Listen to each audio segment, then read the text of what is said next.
नोंथांनि 34 नं कालिंगरनि समस्थिनि नैबे बनजार दैमारिनि जोनोम गामि आरो बेयाव रायजो राजानि अनसायनाया नोंथांनि पिपलनि फारसे अनसायनाया माबायदि?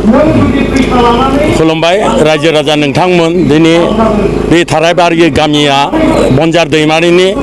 माने आंगो गामि दिनै बे गामियाव जोंहा 27 जानुवारियाव जि बिटिआर गोरोबथा जाना थांबाय बै गोरोबथाखौ इमप्लिमेन्ट खालामनो थाखाय नङा होमबा जोंहा ओनसोल जौगाहोनो थाखाय बा जोंहा बे बिटिआर हालामाव जाबायदि समस्या दङ जों बै गोरोबथाव भारत सरकारा गासैखौबो जोंनो होजोबखाबाय बेनिखायनो दिनै जोंनि कालिंदुवार समस्ति एबा बिटिआर हालामनि गासैबो रायजो राजायानो सोलायनायखौ लुगैदो आरो जाय माने हानजाया बिखेखকৈ बिपिएफ हानजाया बनजार दैमारिनि बि हानजाया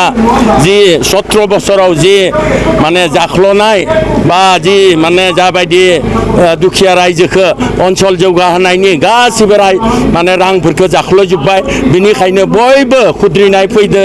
बिनि थाखायनो दिनै थारायबारि गामिनिबो गासै रायजोआनो सोलायनायखौ लुगैदो दिनै बनजार दैमारिया बे गामिनि केन्डिडेटबाबो बे खेबाव बिथाङा भट मोननो हाया दिनै बयबो इउपिपिएल हानजाखौनो देरहानो लुगैदो बेनिखायनो दिनै आङो दिनै बे गामियाव मोनसे जोङो गोदोरै मेल लादो आरो बे मेलाव जोङो बयबो रायजो राजाया जोंनि हानजानि आंखौ जाहाथे बिजाथि हिसाबै बरायदो स' आंबो दिनै बुंनांगोन बे कालिंदुवार समस्तियावबो आं रोजा रोजा भट रायजोनिफ्राय मोननानै आङो देरहासार जानो हासिगोन बेनिखायनो आरो आं खावलायगोन बिसायख'थि आरो बारा सम गैला सरकारा फोसावनो थांगासिनो दङ आरो बयबो नोंथांमोना जाहाथे इउपिपिएल जोंनि हानजाखौ ट्रेक्टरनि सावगारियाव भट होनानै देरहासार खालामनो थाखाय बयखौबो खावलायनाय थाबाय गोजोन्थों।